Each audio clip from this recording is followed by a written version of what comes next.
Ok,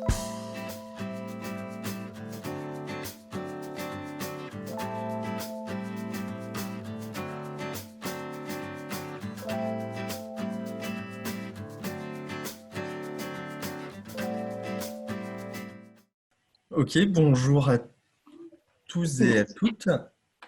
Merci de nous rejoindre pour ce nouveau café visio qui a pour thème aujourd'hui les banques, les aides aux entreprises qui ont été adaptées dans le cadre de cette situation exceptionnelle.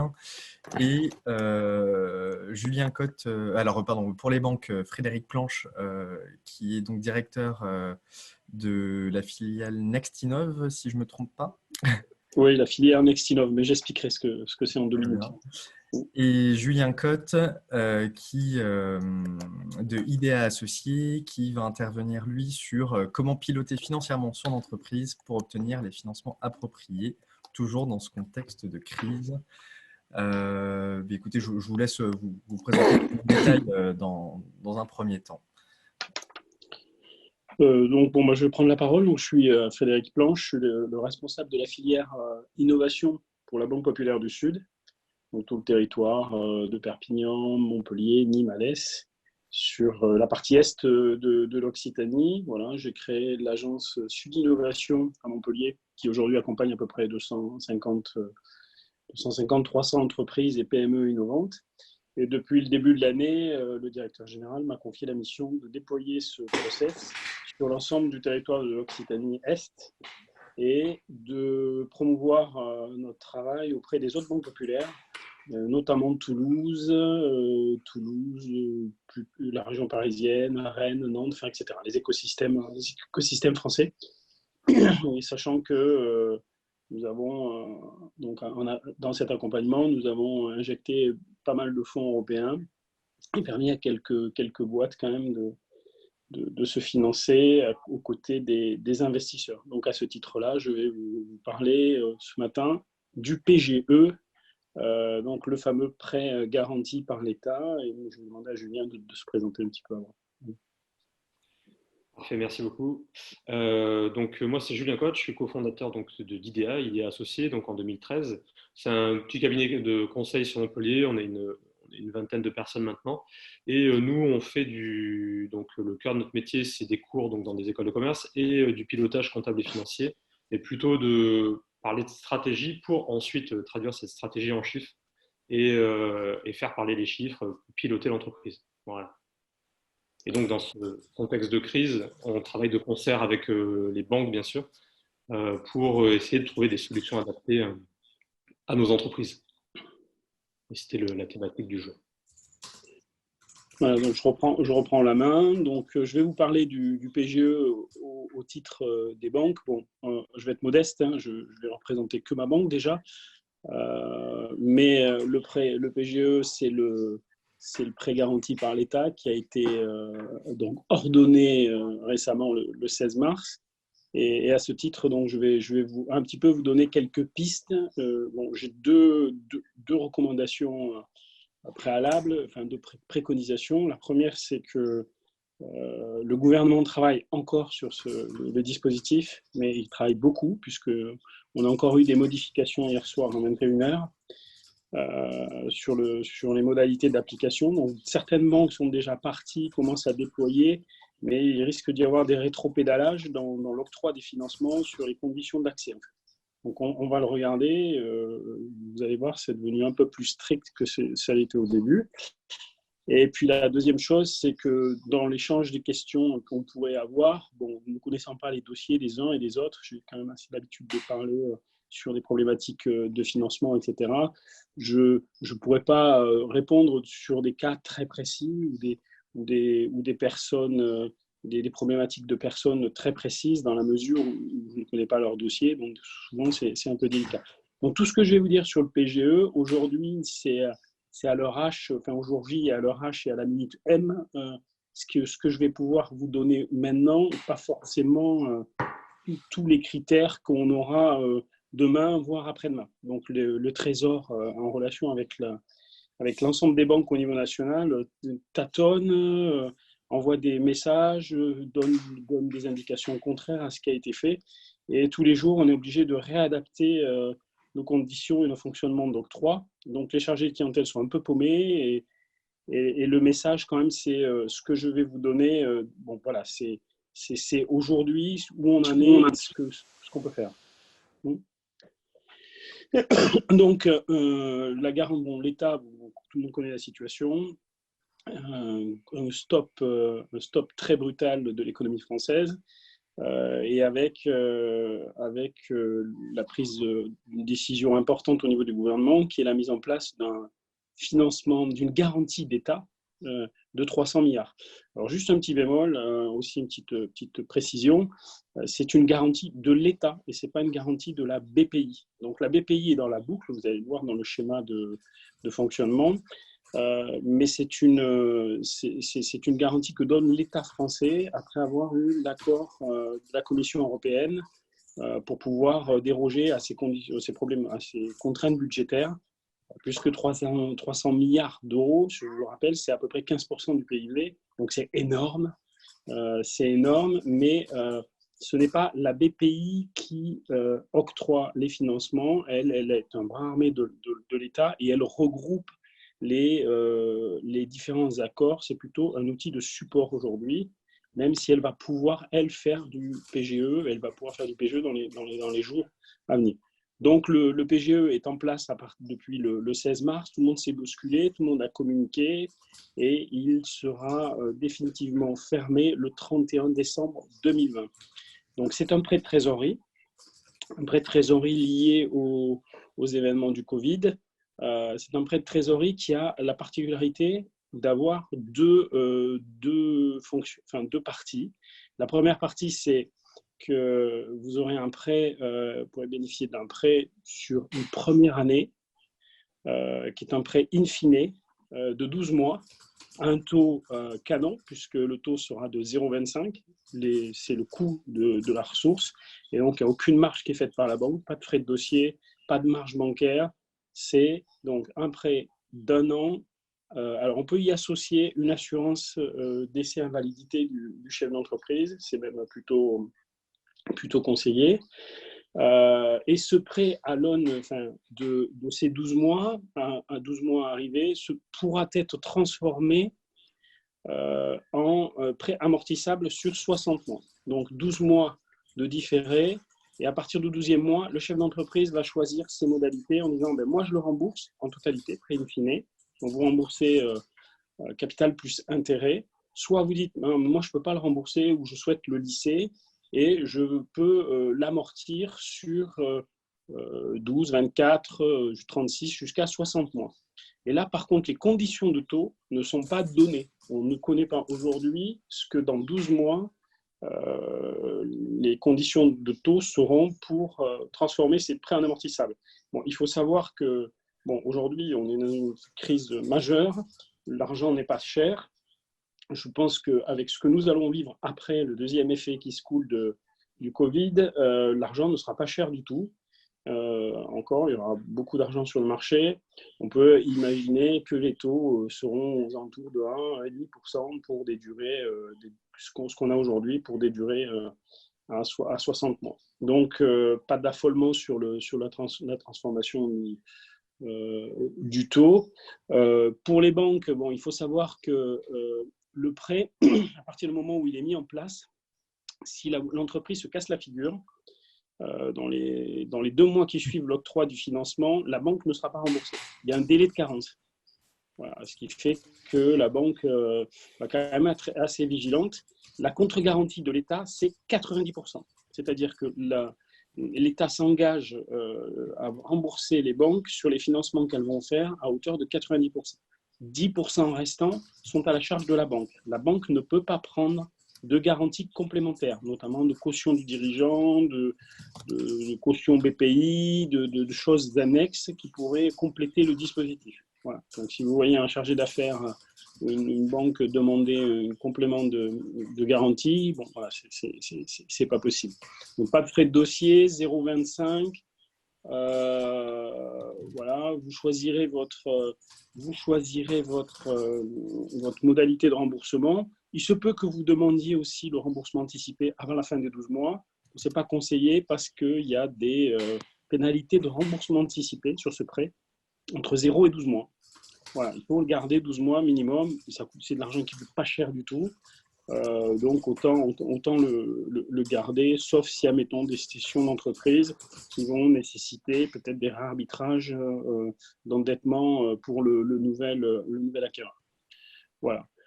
Donc, un élément important aussi, c'est que les banquiers ne peuvent pas se servir de cette somme-là qui vous est octroyée pour rembourser les concours court terme.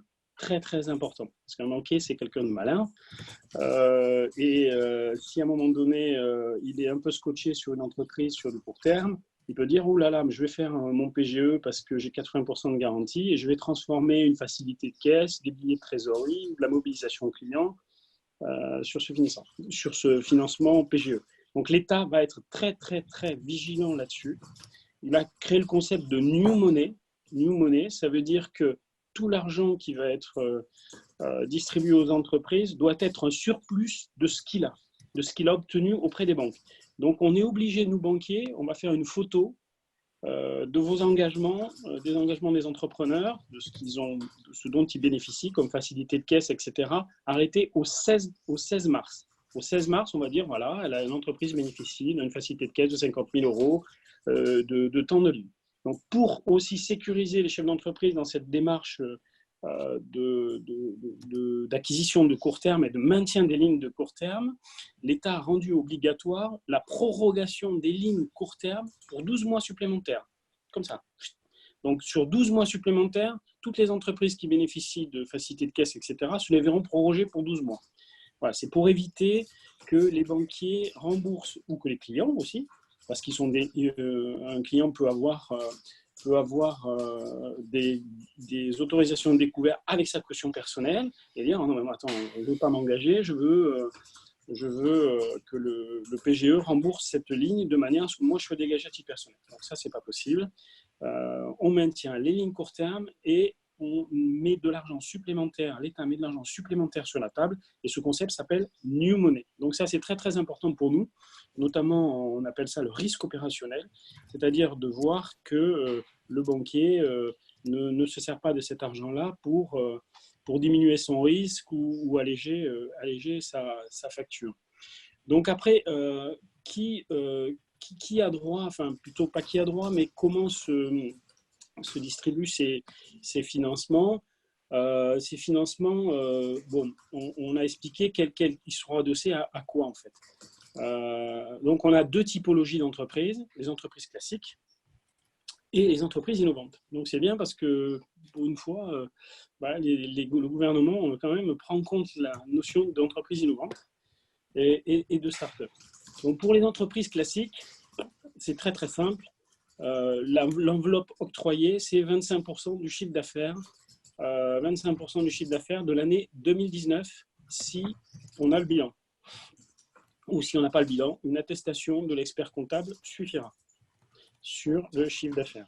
Donc ça, c'est très simple, c'est sur la PME européenne. PME européenne, c'est les entreprises qui font moins de 50 millions d'euros de chiffre d'affaires, qui ont moins de 250 salariés et qui ont un bilan en total de moins de 43 millions d'euros. Donc ça, c'est la définition de la PME européenne. Donc à partir de ce moment-là, toutes les entreprises qui rentrent dans ce cadre-là pourront bénéficier de 25% de leur chiffre d'affaires hors taxe. Après, il y a des notions de consolidé, tout ça. Bon, je ne vais pas rentrer dans les détails parce que pour les entreprises, mettons, de moins de 50 millions, s'il y a un bilan consolidé, on pourra prendre le chiffre d'affaires du bilan de la structure consolidée et si c'est moins de 50 millions, on pourra prendre les flux des filiales internationales. Au-delà de 50 millions, on prend pas les flux des filiales. Par contre, s'il n'y a pas de bilan consolidé, si vous avez deux structures, etc., on va faire sirène par sirène. Hein, d'accord, sirène par sirène pour obtenir ces 25% de chiffre d'affaires. On ne tiendra pas compte des chiffres d'affaires croisés entre filiales aussi. C'est plutôt sympa. Pour les entreprises innovantes, elles ont le choix, ou celles qui sont créées à partir du 1er janvier 2019. Parce que là, c'est pareil, on n'a pas de bilan, on n'aura pas grand-chose. Donc le plafond est fixé aussi à 25% du chiffre d'affaires. Mais très souvent, sur une entreprise innovante, on n'a pas de chiffre d'affaires, ou on en a très peu, et des fois maintenant, pendant des années, ou alors 2 ans de masse salariale hors cotisation patronale. Voilà, donc c'est ce critère-là qui a été choisi. Pour beaucoup, nous, ce qu'on a vu en Banque Populaire, c'est que c'est plutôt les 2 années de masse salariale qui sont pris, qui sont actés dans le bilan passé 2019 ou bilan 2018 si on ne l'a pas. Et sur les entreprises qui ont été créées à partir du 1er janvier 2019, c'est le budget prévisionnel qui fait foi. Donc nous, souvent, on a octroyé un petit financement et sur ce budget prévisionnel, on a la masse salariale. Voilà un petit peu pour les 2 schémas des 2 types d'entreprises. Alors, je pourrais vous passer des slides, mais je ne souhaite pas le faire dans la mesure où rien n'est définitif et je ne voudrais pas que ça circule dans la mesure où tout ça peut changer encore du jour au lendemain. Je vous donne les grandes lignes, en fait. Sont exclus de ce dispositif les SCI, toutes les sociétés financières, les sociétés civiles immobilières. Bon, ça paraît un peu normal. Ça pose le problème quand même des métiers de l'immobilier, tout ce qui est promoteur immobilier. Et donc là, on a un gros boulot à faire, nous, là-dessus. Les entreprises qui sont en redressement judiciaire, les entreprises qui sont en liquidation judiciaire. Par contre, les entreprises qui sont en plan de sauvegarde pourraient bénéficier du PGE. Donc là, après, on parlera d'une autre contrainte qui est arrivée hier soir, c'est celle du niveau des fonds propres pour les entreprises innovantes, pour qu'elles puissent donc obtenir le PGE. Bon, il y a quand même un ensemble un critère à respecter. Qu'est-ce que c'est qu'une entreprise innovante ? Une entreprise classique, on voit bien, il n'y a pas de critère en fait, si ce n'est que soit inscrite au registre du commerce. Donc une entreprise innovante, pour qu'elle puisse choisir le volet plutôt de la masse salariale, il faut qu'elle coche un des 3 critères que je vais vous édicter. Un des 3 critères. Donc il y a 3 critères qui ont été mis sur la table. Si vous en cochez un, vous pouvez en bénéficier. Donc je vais vous les lire. L'entreprise a été bénéficiaire, ou a été bénéficiaire au cours des 5 dernières années d'un soutien public à l'innovation figuré sur une liste arrêtée par le ministère chargé de l'économie. Donc nous, on a la liste. Voilà, il faut avoir bénéficié d'un soutien. Donc c'est un prêt BPI, c'est une subvention BPI région. C'est souvent la BPI qui fait foi du soutien à l'innovation, mais il y a aussi des financements européens liés à l'innovation. Donc ça, c'est le premier critère. Vous l'avez, vous cochez, pas de problème. Soit dans votre capital, depuis la création, sont rentrés des actionnaires qui ont pour objet principal de financer et d'investir dans les entreprises innovantes. FCPI, Business Angel, fonds européens. Là, on a, nous, sur la région Occitanie, on a l'IRDI Soridec. Voilà, tous ces gens-là sont topés. Investisseurs, entreprises innovantes. Si vous avez des gens comme ça à votre capital, vous êtes entreprise innovante. Et après, le 3e critère, c'est l'entreprise a été accompagnée au cours des 5 dernières années par un incubateur, une structure d'accompagnement dédiée aux entreprises innovantes. Donc voilà, c'est un des éléments. On les a, nous, classés aussi. On a récupéré toute la liste des incubateurs et des accélérateurs et on leur a attribué la qualité d'accompagnement de manière à ce que si cette entreprise peut justifier d'un courrier, mettons, de l'incubateur de Nîmes, d'Alès ou de Toulouse, etc., elles pourront bénéficier de ce process.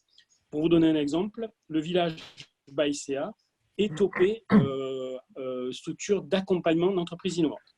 On a une question, donc, Frédéric. Est-ce que la bourse French Tech fait partie de cette liste ? Oui, je pense, oui. Sur l'entreprise bénéficiaire au cours d'un financement à l'innovation. Oui. Oui. C'est très, très large. Hein. C'est très, très large. Tout ce qui est bourse French Tech, ce qui est BPI, ce qui est Europe, voilà, tout. Les subventions région, ça marche aussi ? Oui, mais si elles sont topées avec la BPI. D'accord, ok. Ouais, parce qu'ils ont Parce qu'ils ont le contrat Inno et le pass Inno qui n'est pas avec BPI, mais qui du coup concerne l'innovation. Donc, Oui, mais c'est les fonds FEI derrière. Donc, ouais, d'accord, ok. voilà, c'est des fonds dédiés à l'innovation et à l'investissement. Donc, tout Les ça, subventions FEDER, c'est pareil. Alors, les FEDER, oui aussi, si, mettons, pour nous, on les a topées dans la mesure où elles rentrent dans le cadre de. Bon, ouais, alors, FEDER, c'est soit innovant, soit c'est dans les entreprises classiques. Bon, il n'y aura pas de souci aussi à l'obtenir. Hein. Il n'y a pas de souci. Voilà. Donc, c'est très, très light, hein, en fait. Hein. Un des critères, et puis vous cochez, vous êtes entreprise innovante et vous faites votre schéma. Donc, quelle que soit l'année de création. Tout à l'heure, vous avez dit. Non, sur les 5 dernières, au cours de l'année. Oui, l'entreprise peut exister depuis longtemps, elle peut être innovante avec ses critères, c'est ça. Voilà. Au début, on voulait mettre 8 ans. Oui. Parce que moi, la BPI considérait que 8 ans, c'était le temps qu'ils ont d'étude de leur dossier dans la cellule innovation, et après, ça rentrait dans une entreprise. Oui. Et le gouvernement a fait sauter les 8 ans. C'est-à-dire qu'une boîte qui a 10 ans, qui est une biotech, et qui peut fonctionner, peut demander ce dispositif de charge salariale.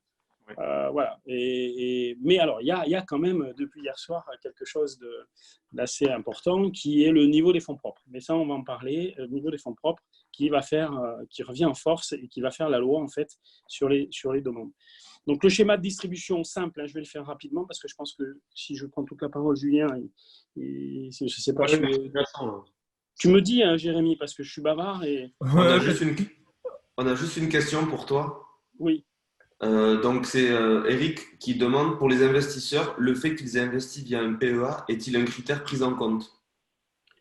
Oui, mais oui, c'est un PEA, et donc ils doivent bénéficier effectivement des avantages liés à l'innovation, puisque c'est sur les entreprises innovantes. Je pense que oui, il n'y a pas de souci. Oui. Mais après, il y a un investisseur où c'est détenu pour 50% par des personnes, par des particuliers, en fait. Ouais. Voilà, ce qu'on ne veut pas, c'est des fonds financiers, en fait, plutôt. Tout ce qui est innovation, particulier, etc., qui ont investi dans une boîte qui a bénéficié d'un soutien ou qui a déposé un crédit impôt recherche. Un crédit impôt recherche, c'est un soutien à l'innovation. Hein. Donc, ça va vite. Hein. D'accord. Hein. D'accord. Donc, je vais vite passer sur le schéma de distribution pour vous expliquer comment ça se déroule, vite fait. Le client qui veut bénéficier de ça va rencontrer son chargé d'affaires à la banque, ou enfin, ne le rencontre pas, mais plutôt va téléphoner. Ils vont travailler, ils vont évoquer les conditions d'éligibilité, le montant, donc on va en discuter, et il fait une demande, le chargé d'affaires qui étudie le dossier va faire une demande de préaccord à sa direction, de préaccord, qui vaut souvent accord. Donc le chargé d'affaires récupère les éléments de l'entrepreneur, son bilan, etc., toute une série de choses dont je vais vous parler. Le chargé d'affaires fait passer ça à ses directions. On fait un préaccord pour le chef d'entreprise qu'on lui envoie par mail. Ce préaccord, le client, enfin l'entrepreneur doit se connecter sur le site de la BPI qui s'appelle attestation-pge.bpi France. Donc attestation PGE, vous verrez, vous le trouverez. Et on obtient un numéro de dossier unique. Et ce numéro de dossier, le client doit remplir à l'intérieur de ce numéro de dossier le préaccord de la Banque Populaire ou des autres banques. Voilà, ça sert à centraliser tous les accords que peut avoir une entreprise. Donc, je précise aussi qu'un client qui est multibancarisé, qui est au Crédit Agricole, à la Société Générale, peut se voir proposer le PGE en plusieurs financements sur les banques, mais sur l'enveloppe globale. Vous avez déterminé, vous avez besoin de 500 000 euros. Chaque banque fera, prenons 600 000 euros, chaque banque fera 200 000 euros. Et tout ça, ça sera inscrit dans le site. Chaque banque doit donner un préaccord et le client doit renseigner dans le portail BPI les banques et les montants qui lui ont octroyés, de manière à ce que toutes les banques, une fois que ça soit rempli, se reconnectent sur la plateforme et voient ce que les autres banques ont fait pour ne pas dépasser les montants de l'enveloppe. Donc, le client se connecte sur le site BPI, il remplit la fiche, il obtient un numéro unique de dossier et il renvoie ce dossier à ce numéro à ce chargé d'affaires. Le chargé d'affaires rentre dans le site de la BPI, valide son accord Donc et finalise son dossier. Après, ça va très très vite. Le dossier est édité, il est envoyé par mail au client, le client le signe et nous le renvoie par courrier. À l'arrivée du courrier, il est débloqué sur les fonds sans justificatif. Donc c'est un process qui est un peu compliqué dans la mesure où il faut aller chercher un numéro sur BPI, etc. etc. Mais c'est un process qui mérite de mettre toutes les banques autour de la table, autour d'une plateforme. Voilà, pour avoir une transparence totale. Oui. J'ai une petite question. Il ne peut pas y avoir de signature dématérialisée parce que c'est peut-être un peu lourd par voie postale, non? Alors bon, nous, on l'a mis par voie postale. Pour l'instant, dématérialisé, je sais, c'est pas l'ordre du jour pour la Banque Populaire. Peut-être pour les autres banques. C'est chez nous. Hein. C'est chez nous. Une question, c'est s'il y a plusieurs banques, comme on a dit là, est-ce que c'est nous qui contactons chacun des chargés d'affaires des banques, s'il y en a deux, et en disant voilà, on a besoin de, tout à l'heure vous avez pris 500 000 euros, est-ce que vous faites 250 et l'autre, donc on contacte les deux, et les deux ensuite iront se connecter une fois qu'on a l'accord oral. Enfin, le principe, c'est ça. C'est accord papier. C'est accord. Oui, les deux banques, s'il y a deux banques, oui, d'accord. Oui. On va partager les PGE s'il y a deux banques. Alors après, les règles, c'est les flux. C'est quelle est la banque qui a les flux. Si une banque, nous c'est des fois le cas, c'est-à-dire qu'on a fait un financement et puis c'est une autre banque qui a les flux. Donc là, on va commencer à dire, mais nous, on va prendre le risque d'une proportion de nos flux. Mais bon, après, ça peut être aussi une démarche commerciale en disant, mais nous, on voudrait bien que vous travailliez plus avec nous, donc on va peut-être faire un peu plus que les flux. Voilà, ça va être au cas par cas, ça dépendra des clients. Mais soyez pas surpris que votre banquier vous dise, moi, j'ai 30% des flux, donc je fais 30% du PGE. Oui. D'accord. Oui. OK. Les autorisations court terme, la new money, je vous en ai parlé. Le circuit, je vous en ai parlé. Le montant, on en a parlé. Une entreprise innovante, je vous en ai parlé. La définition de l'entreprise. Les fonds propres négatifs. Voilà. Donc, alors, qu'est-ce qui s'est passé? Il était bien entendu un peu compliqué de dire aujourd'hui, tout le monde va bénéficier de ces financements. Les investisseurs, notamment, étaient très contents de voir arriver beaucoup de cash sur les entreprises en disant ben voilà, c'est génial parce qu'on avait prévu une levée de fonds, mais finalement, on va le faire avec le PGE. Et puis pour le dirigeant, c'était plutôt pas mal, il ne se diluait pas. Mais bon, il faut savoir quand même que c'est un prêt. Et un prêt, ça se rembourse en fait. Donc du coup, le Trésor a un peu rétropédalé et a mis dans ses critères d'entreprise en difficulté, sauf que je vous l'ai dit tout à l'heure, donc c'était les RJ, les liquidations judiciaires, etc. Il a mis les fonds propres négatifs. Alors là, ça nous pose un problème, c'est-à-dire qu'il y a beaucoup d'entreprises, des startups et des PME, qui à la fin de l'exercice sont souvent des fonds propres négatifs, parce qu'elles ont fait des pertes. Et ces pertes-là viennent s'impacter au niveau des fonds propres. Et on a des fonds propres négatifs jusqu'à la levée de fonds qui est souvent prévue dans l'année. Donc là, nous, le gouvernement a été assez strict en disant qu'il ne voulait pas faire plus ou moins le boulot des actionnaires, en fait, et il a précisé que les fonds propres devaient être… le dossier n'était plus éligible si les fonds propres étaient inférieurs à la moitié du capital social ou négatifs.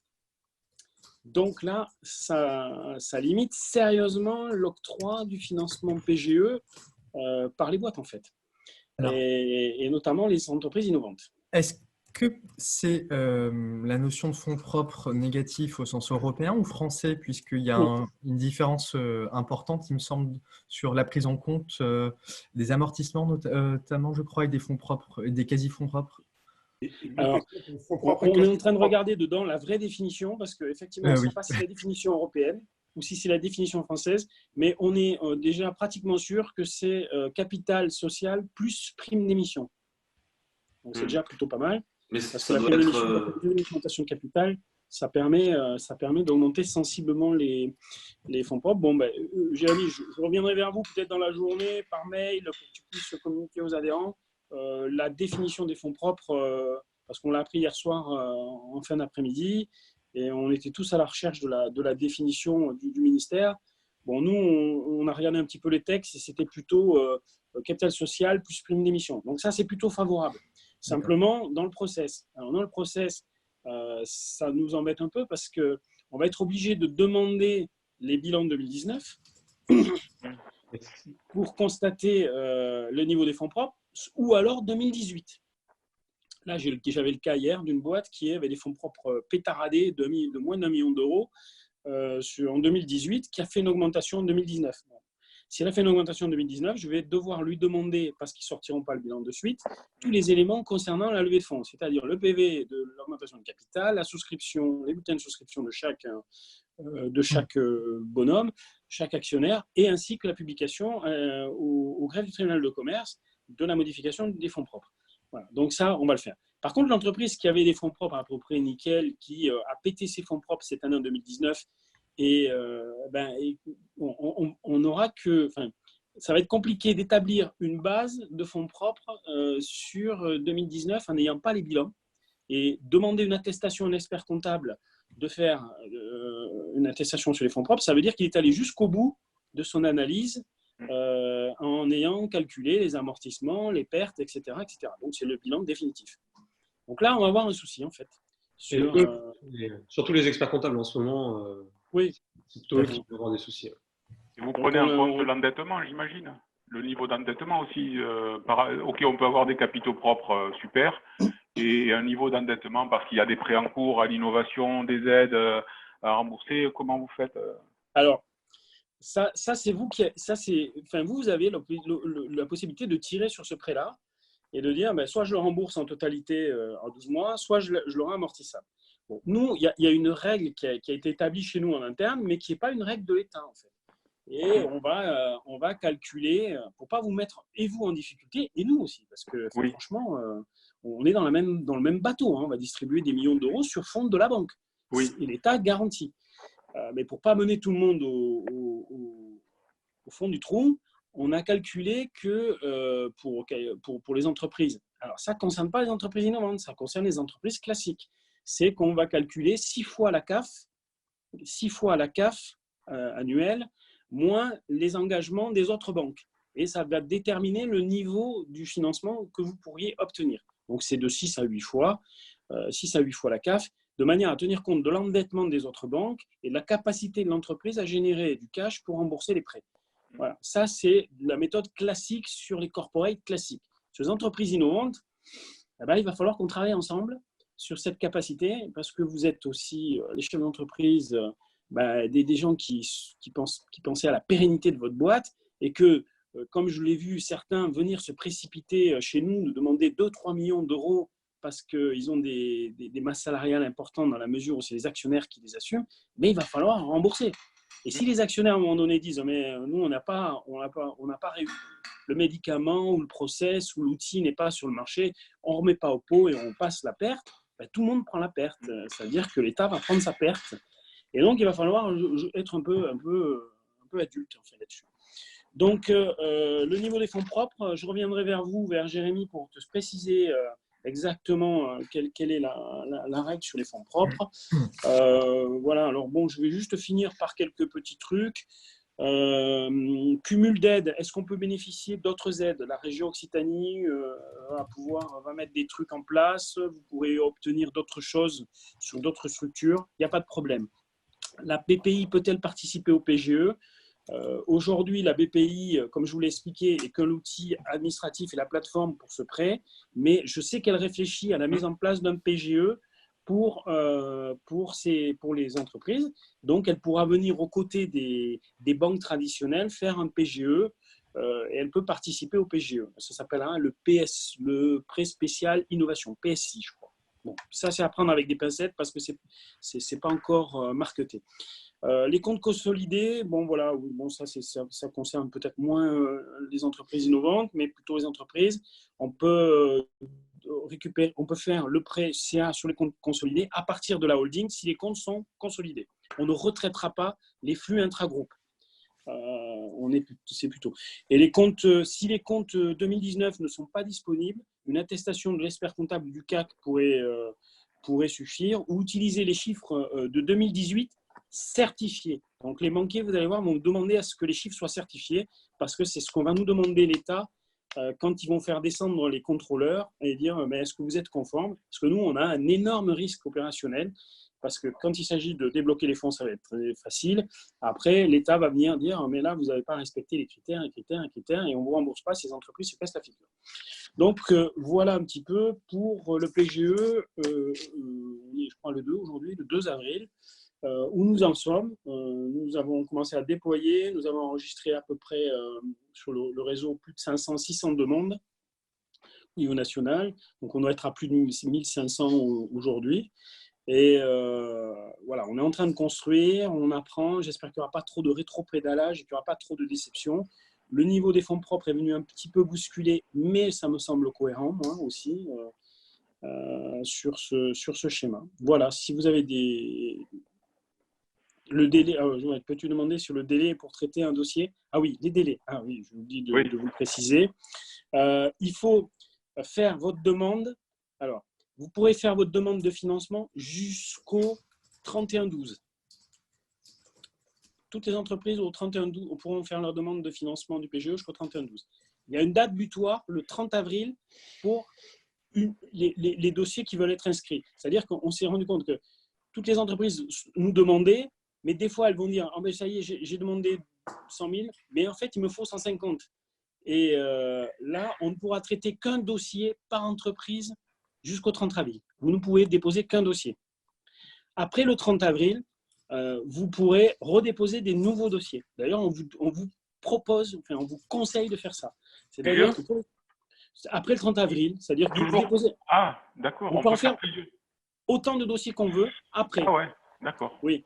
Mais ça veut dire, et on vous le conseille. Pourquoi? Pour deux raisons. Un, vous allez prendre que ce dont vous avez besoin.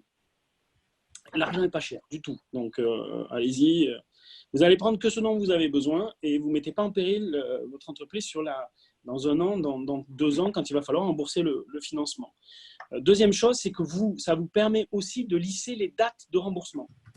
Ça veut dire que si vous prenez un prêt en avril, un prêt en octobre, dans 2021, quand ça va passer, on va faire vos arbitrages, vous aurez ce lissage possible et cet amortissement possible. Donc, éventuellement, de coller vos financements à vos besoins avec un lissage de période. Voilà. D'accord. Voilà, donc c'est assez complexe. J'espère que j'ai pas trop mis le barda dans vos cerveaux, là, parce que si vous avez des questions, parce que je vais laisser Julien, je pense que je n'ai pas l'heure. Mais... Oui, mais je fais un peu plus vite, c'est pas grave. Je pense que ce que tu dis, Frédéric, ça aide beaucoup de monde, donc il n'y a pas de... Bon, voilà, mais j'ai terminé. S'il y a des questions, je pourrais répondre. La question sur le délai, je pense qu'elle voulait aussi quand est-ce qu'on reçoit l'argent, en fait. Le délai d'instruction. Alors, le délai d'instruction, c'est à partir du moment... là, aujourd'hui, franchement, on enregistre toutes les demandes. On les enregistre parce que ça change du jour au lendemain. On a tous les jours des changements. Par contre, après, le cursus, le circuit informatique et les plateformes, tout ça, c'est acté. Tout ça, c'est mis en place. Donc, ça peut aller très, très vite quand on aura vraiment les critères définis. Bon, je pense qu'il y a certaines banques qui ont déjà commencé à mettre en route, mais ça sera de l'ordre d'une dizaine de jours, 15 jours. Hein. Donc, c'est une vraie usine. Bon, les chargés d'affaires, je vais vous donner juste un exemple. Les chargés d'affaires, mettons à Sud Innovation, ils ont 300 boîtes. Les 300 boîtes ont tous des financements. Elles sont toutes plus ou moins pour en solliciter. Chaque année, Sud Innovation fait entre 60 et 80 financements. Donc, imaginez qu'en 8 mois, ils vont devoir faire 300 financements. Donc, et on ne va pas augmenter la masse salariale, le nombre de collaborateurs, à tel point qu'ils m'ont demandé à moi-même, qui suis au siège, de récupérer mes délégations réseau pour aller leur filer un coup de main pour monter les dossiers pour les clients. Donc, et ça, je le vois, le conseil aussi, c'est bon, ça va s'affiner, etc. Ceux qui ont de la trésor, j'ai vu une boîte qui me demandait 1,5 million, elle avait 1,5 million de trésor. Je dis, écoute, on se calme, tu peux passer le cap, tu vas en avoir besoin, tu vas en avoir besoin, tu as droit. Laisse passer les entreprises qui vont être en difficulté, celles qui sont dans le tourisme, celles qui sont dans l'événementiel, celles qui sont dans l'alimentaire et des choses comme ça, dans le transport. Après, on fera step by step sur les entreprises. Voilà. Soyons intelligents et solidaires, en fait. Voilà. Mais ça, une fois que le dossier, le circuit sont prêts, ça peut mettre 15 jours. Mais il faut, ou alors, s'il y a vraiment une urgence, parce que c'est un secteur qui est touché, commerce, à distance, etc. Le préciser au chargé d'affaires pour qu'il aille au plus vite. En fait, on parle bien d'un délai, c'est le moment où l'argent arrive sur le compte bancaire. Hein. Oui. Oui. Je pense une quinzaine de jours. Oui. Une quinzaine de jours à partir du moment où le dossier est monté. Si c'est un dossier qui est pas trop… Après, il y a des dossiers, je ne vous le cache pas, on a des dossiers à 4-5 millions d'euros sur des masses salariales, sur des biotech qui ne font pas de chiffre d'affaires. Et là, par contre, ça va poser un peu plus de soucis pour nous en interne. Donc, c'est les comités de crédit, c'est les grandes directions. Ça sera un peu plus compliqué pour les gros dossiers. Par contre, pour tout ce qui est petit dossier, jusqu'à 100, 200 000 euros, ça va être industrialisé. Ok. Voilà. Ok. Oui, donc je vais prendre la suite. Alors, moi, je suis de l'autre côté de la barrière, c'est pour ça que c'était intéressant d'échanger comme ça. Donc, et il n'y a rien de mieux qu'un bon banquier, justement, pour expliquer un peu ses contraintes à lui. Moi, je suis plutôt de votre côté, donc avec y compris des propres entreprises dans lesquelles on a des participations. Nous, la première chose qu'on a fait déjà, donc dans l'immédiateté, c'est de décaler, bien sûr, et c'est ce que vous avez dû faire, c'est de décaler déjà toutes les charges que vous pouvez avoir sur votre entreprise, y compris les loyers, etc. Alors, je parle de ça parce que c'est ce qui permet déjà dans un premier temps de préserver votre trésorerie. Et surtout, il y a aussi des aides qui vont arriver dans ce cadre-là, et notamment si vous êtes incubé dans des on va dire des organismes publics ou affiliés, certains d'entre eux ont déjà pris la décision de décaler justement, et en tout cas de ne pas faire payer les mensualités et certains loyers. Donc là-dessus, ça peut être intéressant. Pour ceux qui sont plutôt sur des loyers privés, il y a une négociation à avoir directement avec votre propriétaire, et ça, c'est ce qu'on fait. Donc, c'est ce qu'on a fait nous pour certaines boîtes, et certains d'entre eux sont assez compréhensifs, notamment ceux qui ont paradoxalement encore un endettement, puisque eux-mêmes peuvent décaler jusqu'à 6 mois leur remboursement de prêt. Comme vous d'ailleurs, sur certains prêts, n'hésitez pas à demander le décalage de vos prêts, puisque de façon automatique, ils sont acceptés sur des périodes de 6 mois. Donc là-dessus, oui, je te confirme, Julien, que ça a été industrialisé à la BPOC là, ou à la BP Sud, à Montpellier. On a fait l'industrialisation des reports. Et Créalia, je confirme aussi, Créalia a demandé la suspension du prêt d'honneur pour ces chefs d'entreprise. C'est plutôt pas mal ça. Donc là-dessus, voilà, c'est des outils en tout cas immédiatement qui vous permettent de préserver vos trésoreries, et bien sûr, ça va être le nerf de la guerre sur ces périodes un petit peu complexes. Donc là-dessus, il y a d'autres aides qui sont en train de se greffer, mais ça bouge quotidiennement. Mais là, ça commence quand même à se préciser. Alors, vous avez directement donc sur plusieurs volets des fonds de solidarité qui sont débloqués par l'État, donc notamment sur les indépendants et entreprises de moins de 1 à 10 salariés, donc de moins de 10 salariés, où ce fonds-là peut atteindre 1 500 € par entreprise. Là-dessus, c'est assez intéressant. Par contre, c'est des petits montants, et surtout qu'il y a aussi quelques contraintes. Donc, notamment, il ne faut pas que vos sociétés soient contrôlées par des sociétés commerciales, donc en holding par exemple. Il y a l'indemnisation, donc il y a toute la rémunération des dirigeants à réintégrer, donc pour respecter certains barèmes. Là-dessus, moi, ce que je peux vous conseiller, c'est de vous rapprocher de votre expert comptable. Et normalement, vous devez déjà recevoir de façon régulière des informations de vos experts. Et c'est à eux de faire ce process-là. Ils sont capables de le faire directement via les interfaces de l'État, sur lesquelles vous payez vous-même vos impôts. Et c'est aussi à eux d'être informés des contraintes et de regarder, puisqu'ils ont accès à vos comptes et aussi aux différents postes de dépenses, de regarder si vous êtes éligible ou pas. Alors ça, c'est vraiment les fonds de solidarité débloqués par l'État et qui sont conditionnés aussi en fonction de votre perte de chiffre d'affaires constatée sur les mois on parle du mois de mars, mais on va parler aussi du mois d'avril puisque le confinement est prolongé. Donc là-dessus, voilà, redirigez-vous aussi vers votre expert. Vous avez aussi d'autres fonds de solidarité qui vont arriver exceptionnels de par la région. Donc pour nous, Occitanie nous concernant, qui peuvent aller jusqu'à 1 500 € également. Donc on voit 1 500 € plus 1 500 € par la région, et qui seront débloqués aussi en fonction de votre perte de CA, donc entre 40 et 70% de perte. Là-dessus, vous serez éligible. Donc ça aussi, ça va être on va dire des questionnaires à remplir. Pour l'instant, on n'a pas beaucoup plus d'informations que ça, mais ces aides-là vont être débloquées assez rapidement. Et là-dessus aussi, rapprochez-vous de votre expert comptable.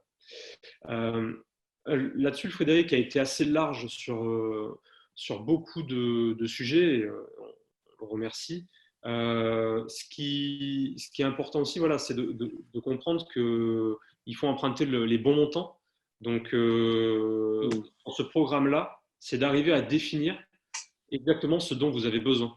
Donc, pour ça, j'avais prévu de partager peut-être des outils, je le ferai peut-être par mail un peu plus tard, mais l'idée pour vous, c'est de reprendre en fait votre atterrissage, donc vous reprendre vos outils de pilotage et d'arriver à définir avec les pertes de chiffre d'affaires que la crise va engendrer ou les décalages de paiement, donc votre augmentation de besoins en fonds de roulement, d'arriver à chiffrer l'impact que ça va avoir sur votre trésorerie et d'arriver à retranscrire à votre banquier, ne serait-ce qu'un compte de résultat prévisionnel avec ce que vous anticipez comme rentabilité donc, au moins sur les 12 prochains mois et idéalement sur les 3 prochains exercices, pour arriver ensuite à montrer l'impact que ça va avoir sur votre trésorerie. Plus votre dossier sera, nous en tout cas c'est les retours qu'on a avec les différentes banques, plus votre dossier sera clair et bien ficelé, si je peux dire ça comme ça, plus forcément la lecture sera rapide et derrière l'offre, enfin en tout cas l'offre de prêt se déclenchera de façon rapide. Julien, je complète juste, tu as raison de préciser que sur la trésorerie, pour le montage du dossier, la banque sollicite les entrepreneurs à expliquer en quoi le Covid va avoir un effet sur leur activité dans le cadre pour demander ce prêt. Donc, en quoi le Covid, quelles mesures seront prises par l'entreprise pour faire face à ces décalages de trésorerie, appuyés par un plan de trésorerie intégrant l'arrivée des éléments, etc. Donc, il y a un problème d'effet d'opportunité aussi. C'est de dire, attention, ça va être distribué à un maximum de gens, mais il va falloir expliquer en quoi le Covid vous perturbe dans votre fonctionnement et quel est l'impact en gestion et en trésorerie appuyé avec des outils que Julien propose. Ouais, voilà, exactement. Là, j'ai partagé donc mon écran, c'est juste un petit fichier, donc j'ai masqué quand même un maximum de données pour préserver l'entreprise. Là-dessus, de toute façon, vous êtes tous chefs d'entreprise, vous avez tous monté des dossiers pour vos actionnaires, donc pour différentes aides. Donc là-dessus, monter un compte de résultat, normalement, vous savez faire. Ce qui est important, voilà, c'est d'arriver à montrer, notamment en termes de trésorerie. Donc là, on le voit sur cette entreprise-là, que l'impact de la crise, donc on le voit au mois de, donc c'était une entreprise déjà en déficit, mais très rentable. Là-dessus, il n'y avait pas de problème. Donc elle était déjà à découvert, mais il n'y avait pas de problème de rentabilité ni de croissance. Le problème, voilà, c'est qu'on voit l'impact immédiat de la crise, et derrière, c'est à nous de l'expliquer via des petits onglets pour arriver à montrer justement ce que disait Frédéric, hein, c'est d'arriver à montrer l'impact immédiat. Donc là, on le voit d'un point de vue financier, mais quelles sont les solutions mises en place par l'entreprise, comment cette situation va redevenir à l'équilibre et bien sûr l'impact que ça va avoir aussi sur la continuité de l'entreprise. Là, c'est et arriver à bien quantifier justement les montants engagés, ça c'est important, et comment on arrive à rembourser ces montants-là aussi, quoi. Donc en fait, c'est toute la cohérence de votre stratégie transférée sur votre business plan. Et là-dessus, c'est aussi malheureusement un bon exercice pour les dirigeants, puisque ça les force aussi derrière à regarder le chiffre d'affaires, les charges qui sont en face et arriver à retravailler. Donc, malheureusement, en tous les cas, on n'a pas le choix de le faire. Et en tout cas, voilà, c'est des tout petits, c'est une toute petite présentation qui permet d'éclairer le dossier qui permet aux banquiers aussi de rentrer beaucoup plus directement dans votre entreprise. Donc là-dessus, voilà, c'est juste un exemple de dossier. Je pense qu'après, on avait fait assez le tour. Vous posez une question. Voilà, si vous aviez des questions. Oui, j'ai une question qui rejoint ce que tout à l'heure Frédéric a dit.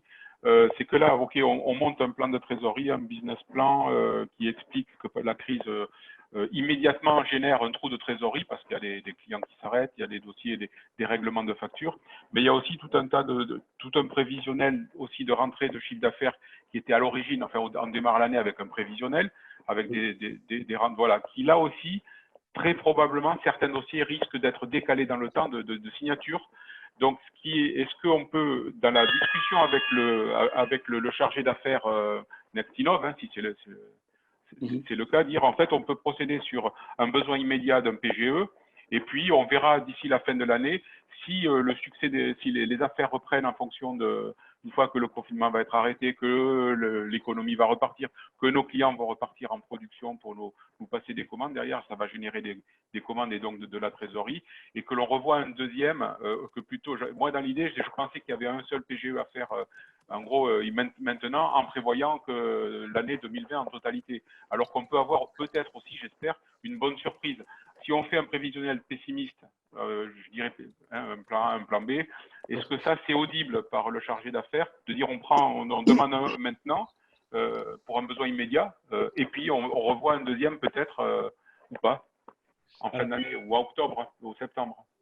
Je vais juste donner mon avis, ensuite je laisserai Frédéric répondre. Mais nous, là-dessus, on part dans une logique de pilotage de l'entreprise et un pilotage en période de crise. Donc, il y a toujours plusieurs scénarios. Là, pour moi, le scénario à privilégier est le scénario plutôt pessimiste, oui. En tout cas dans un premier temps, pour arriver à réellement regarder l'impact que ça va avoir sur l'entreprise et tout simplement pour arriver à piloter, donc pour arriver à passer le pire. Quand on arrive à passer le pire, ben forcément, la situation est un peu mieux et il n'y a pas de problème là-dessus. Et pour recoller à ce que disait, donc toujours en respectant bien sûr certains critères d'endettement, hein, aussi pour préserver la santé de l'entreprise, mais comme disait Frédéric, l'argent aujourd'hui, quand il est bien emprunté, n'est pas très coûteux. Il vaut mieux pour quelques peut-être dizaines, centaines de milliers d'euros, selon les tailles d'entreprise, bien sûr, ça peut paraître important, mais il vaut mieux partir sur le scénario pessimiste et bien passer le cap, quitte à ne pas utiliser tout l'argent et le rembourser, ne serait-ce qu'au bout de 12 mois, par exemple. Au bout de 12 mois. Maintenant, voilà, il faut aussi que… D'accord. Alors, nous, c'est comme ça qu'on fonctionne, mais ça, on fonctionne aussi en concert avec le banquier, hein, directement. Mais moi, dans mes logiques de pilotage, y compris pour mes propres sociétés, j'ai plutôt tendance à prévoir le pire et à quantifier pour le pire. Ouais. Voilà, c'est ça. Donc, et là, ça change un peu je termine juste. Ça change un peu la façon habituelle de fonctionner, où là, on travaille avec le banquier aussi, sans vendre du rêve, on est plutôt au contraire, on est plutôt en train de dire, bon, ben, là, il faut nous aider à passer la difficulté. Et je trouve que c'est un exercice qui est totalement différent de celui d'habitude. Alors, pour compléter juste, moi, je suis plutôt part du principe qu'il vaut mieux plutôt séquencer. Voilà, plutôt séquencer, partir sur un scénario pessimiste, séquencer, on aura deux lois à respecter qui va être le problème des fonds propres. Vous avez les fonds propres perforés sur le dernier bilan, il va falloir les reconstituer avant d'avoir le PGE. Et la deuxième contrainte, ça va être que l'enveloppe, elle est déterminée par la masse salariale et on ne peut pas aller au-delà, en fait. Voilà, point barre. Et donc, du coup, pour les entreprises innovantes. Et qu'à partir de là, les banques vont chercher aussi à partager avec les autres banquiers aussi. Hein. C'est-à-dire qu'effectivement, il faut mettre tout le monde autour de la table pour que chacun puisse prendre sa part, etc. Bon, ce n'est pas des prêts qui sont risqués. Et d'ailleurs, j'entends le discours de certains de mes camarades au niveau national qui utilisent ces financements comme des prêts de conquête, en fait. en disant je vais aller voir les bonnes boîtes.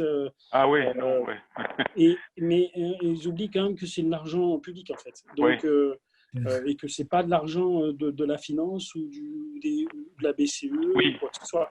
C'est l'État français qui va rembourser. Donc, soyons intègres là-dessus. Bon, voilà. Nous, le scénario, c'est de dire on fait l'état des lieux, vous présentez votre demande.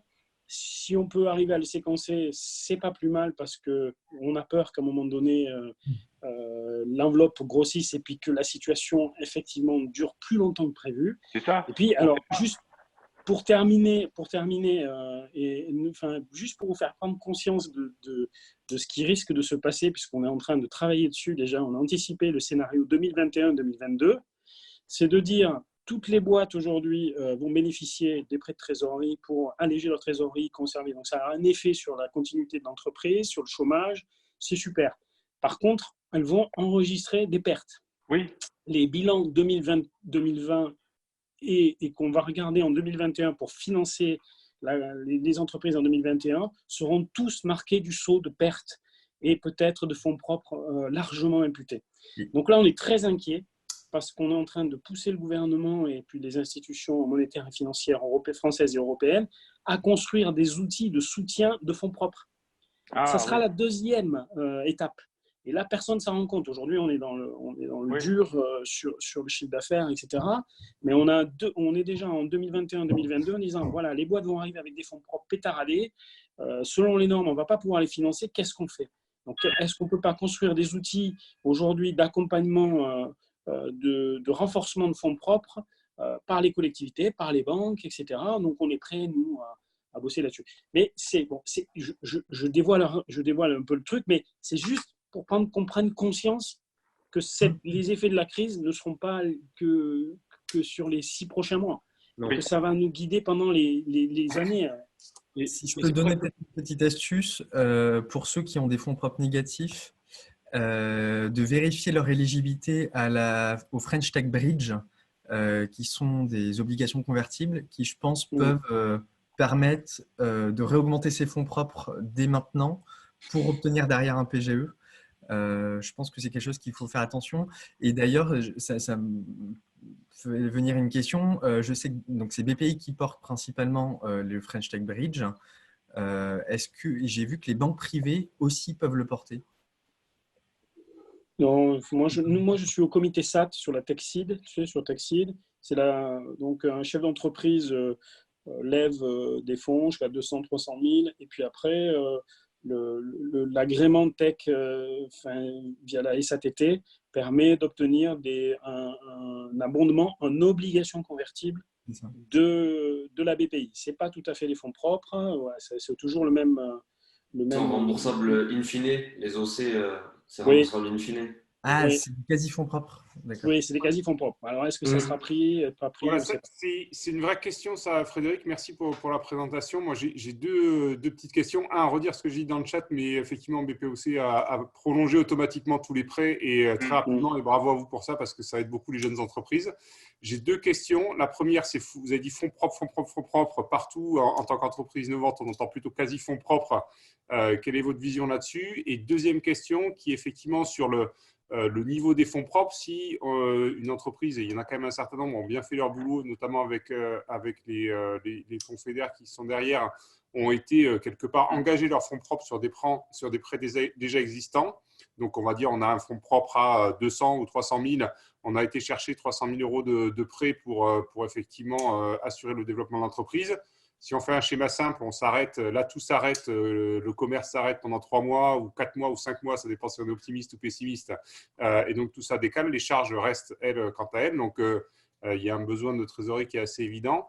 Quelle est votre vision sur une entreprise innovante dans ce type-là? C'est-à-dire, donc je répète, qui a des fonds propres, qui a déjà été engagé avec un ou plusieurs partenaires ces fonds propres. Est-ce que là, comment vous allez un peu traiter ce genre de situation, même si je comprends que la question est peut-être un peu difficile à répondre aujourd'hui à cette heure-là? Mais c'est le cas de pas mal de jeunes entreprises, donc je pense que c'est important d'avoir une vision ou en tout cas une cible de comment ça peut être traité. Donc, le juge de paix sera les fonds propres en haut du bilan au passif. peu importe ce sur quoi vous les avez adossés ou engagés, c'est la définition des fonds propres en elle-même qui va être comment dire, le guide, c'est-à-dire le capital social plus la prime d'émission et voir ce qu'on met derrière. Compte courant d'associé ou pas? Comment? Compte courant d'associé? Non, compte courant d'associé, non. Non, vous ne le prenez pas en compte? Donc, les aides aux fonds propres Créalia Réseau Entreprendre, pour être très concret, vous considérez que ça n'a pas rentré dans les fonds propres? Alors, Créalia ou Entreprendre, Créalia, quand vous faites un prêt Créalia, vous avez deux options. Soit vous les basculez en fonds propres, vous faites une augmentation de capital avec l'argent de Créalia, soit vous les mettez en compte courant d'associé. Et le compte courant d'associé, souvent, c'est très compliqué de le bloquer. Nous, alors moi, banquier, je préconise de tout mettre en fonds propres parce que ça sécurise la structure, parce que tout le monde voit des fonds propres. Par contre, c'est vrai que certains chefs d'entreprise soit les mettent en totalité en compte courant, mais là, je vois dans le calcul des fonds propres européens, BPI, etc., et beaucoup le savent parce qu'il a fallu qu'on fasse des abandons de compte courant pour les remonter. Alors, si vous avez des fonds propres si vous avez des comptes courants, vous faites des abandons de compte courant, vous les remontez en fonds propres pour remonter vos fonds propres. Et ça permet de reconstruire les fonds propres. Ça, je l'ai déjà eu fait avec des boîtes. Oui, enfin, néanmoins, c'est quand même fortement déconseillé pour toutes les jeunes entreprises qui peuvent se faire racheter avec des dirigeants qui sont sur des rémunérations assez faibles. Et clairement, le compte courant est un moyen de récupérer l'investissement, on va dire, à minima dans des cas qui sont négatifs derrière. Donc, j'entends la démarche du banquier. Je pense que Julien me rejoindra là-dessus. C'est clairement pas ce qui se fait aujourd'hui. Et c'est clairement pas, en tout cas, dans les bonnes pratiques actuelles, même si j'entends tout à fait votre discours. Vous savez très bien et vous accompagnez beaucoup d'entreprises pour savoir que la majorité d'entre elles mettent les fonds Créalia, Réseau Entreprendre et les aides de ce type en compte courant d'associés. Encore une fois, c'est une logique humaine. Vous avez plaidé pour être raisonnable. Plaidons pour être raisonnable aussi dans cette approche. Non, mais sauf que la BPI, les financements BPI exigent un niveau de fonds propres. Et donc, ma question sur les fonds propres, là, vous avez répondu, c'est fonds propres, quoi. Moi, Frédéric, j'étais chargé d'affaires Inno chez BPI il y a encore peu de temps et je prenais les comptes courants d'associés. Si on les bloquait, on les prend en fonds propres. Alors, ça dépend des dossiers, mais en général, on fait comme ça. On va demander à Paola. C'était l'entreprise. À plus de 3 ans, BPI est obligé de prendre en compte la manière européenne du calcul des fonds propres. Et du coup, là, ça rentre en jeu. Ouais, mais sur les jeunes entreprises, on le fait assez souvent. Ok, du coup, sur la deuxième partie de la question, Frédéric, sur l'engagement sur les entreprises, et Charles a posé la question, mais je n'ai pas bien entendu la réponse, sur une entreprise qui a déjà finalement bien financé sa structure, ou en tout cas qui a été chercher des prêts pour financer son développement. Et clairement, là, on va voir forcément un décalage d'arrivée de la rentabilité, donc des besoins de financement associés. Comment vous, encore une fois humainement, comment vous sentez le truc venir en termes d'accord des banques et des partenaires bancaires sur ces dossiers? C'est très compliqué. Mais c'est très compliqué de financer l'innovation parce que vous n'avez pas de capacité d'autofinancement. Et donc, sur plusieurs années, on finance l'innovation par des prêts bancaires sur la capacité aux dirigeants à mobiliser du capital, en fait. C'est ça la règle. Aujourd'hui, on rentre dans du financement. C'est pour ça que je vous incite à séquencer et à être modeste parce que c'est des prêts qu'on rembourse, en fait. Et si vous n'avez pas des actionnaires solides derrière qui vont prendre le relais, qui vont vous aider à en faire… Parce que nous, avec l'histoire des fonds propres, c'est quand même de faire revenir les actionnaires dans la course, les actionnaires traditionnels, les actionnaires spécialisés, dans l'aide à l'entreprise. Et nous, l'État ne veut pas se substituer par des prêts bancaires au rôle des actionnaires. Donc, ça va être un équilibre que vous devez construire sur votre capacité à anticiper cette rentabilité. Alors, pour les entreprises qui sont déjà fortement endettées, c'est ce que dit Julien, c'est-à-dire qu'il faut effectivement décaler les remboursements. Il faudra peut-être revoir, restructurer la dette à un moment donné aussi. Donc, le passage de 12 mois à 60 mois, c'est une restructuration de dette, c'est-à-dire qu'on va faire un prêt in fine, puis on va l'étaler après.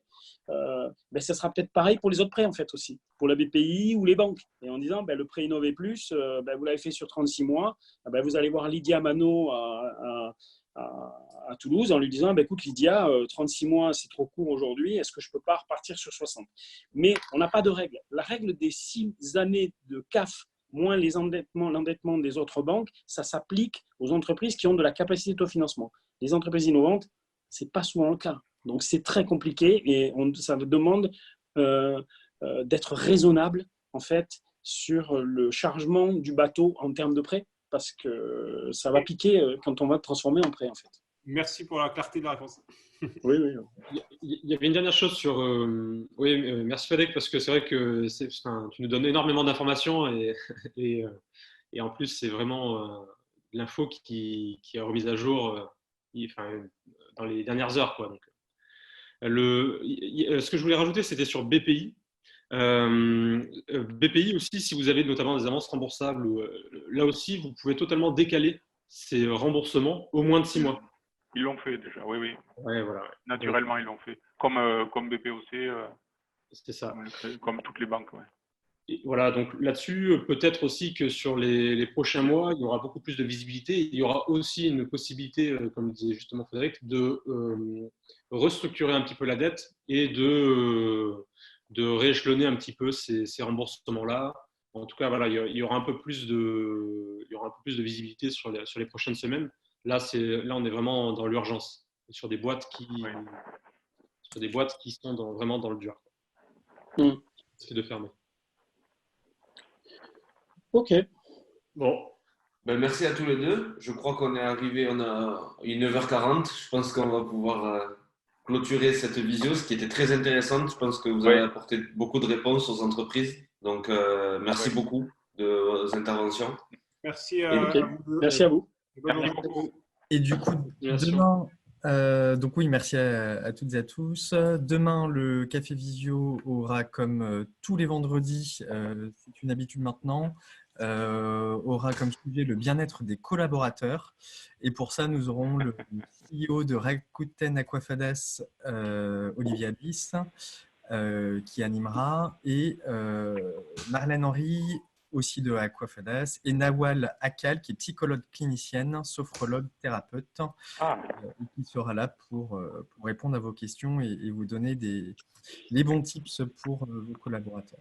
Jérémy, je te propose juste un truc, c'est de dire, si tu veux refaire un café visio sur le financement dans 15 jours, 3 semaines, histoire de refaire un point sur les process, les utilisations, ce qui se passe, etc. Bon, je suis partant pour vous filer un coup de main, pas de souci, mais qu'on puisse réactualiser les retours pour l'ensemble de la communauté entrepreneuriale, parce qu'aujourd'hui, on construit au jour le jour. Au jour le jour, et oui. Oui, mais donc, si tu veux, je suis à ta disposition. Eh bien, écoute, avec plaisir, et c'est qu'on met en place, c'est-à-dire, par exemple, on va refaire encore, je pense, des cafés visio avec la Directe, sur tous les dispositifs de l'État, etc. On va faire des mises à jour comme ça, en effet. Et d'ailleurs, si tu peux m'envoyer au moins un lien sur lequel on peut avoir de l'information en temps réel, ou tes slides, etc. N'hésite pas. Et moi, de toute façon, Vincent va retransmettre à tout le monde le compte rendu de ce qu'on s'est dit ce matin. Exactement, par email. Et ça sera disponible sur notre page dédiée avec toute la documentation de cette situation exceptionnelle. Ok, ça marche. Merci. Merci Jérémy, c'est Olivier. Donc je confirme pour demain. En fait, l'idée c'est aussi d'échanger sur des séances de sophrologie en groupe que nous avons organisées avec la psychologue clinicienne sur nos employés, et aussi la possibilité aux employés d'avoir des entretiens individuels avec cette psychologue. Donc nous ferons un retour sur cette expérience, ou en tout cas c'est ce que nous avons mis en place pour faciliter le bien-être de nos collaborateurs en cette période. Voilà, à demain. Les banquiers peuvent participer ou quoi? Parce que là, bien-être au travail, ça va être sympa. C'est ouvert à tout le monde, évidemment. C'est ouvert à tout le monde. Bienvenue, ouvert à tout le monde. Sur les bienvenus, il n'y a pas de souci. Oui, Patrice et Lydia, il faudrait les inviter aussi. Oui. Et le but, c'est aussi d'échanger tous sur les bonnes pratiques. À bientôt. À demain. Merci. Au revoir. Bonne journée. Au revoir. Au revoir. Merci à tous. Bonne journée.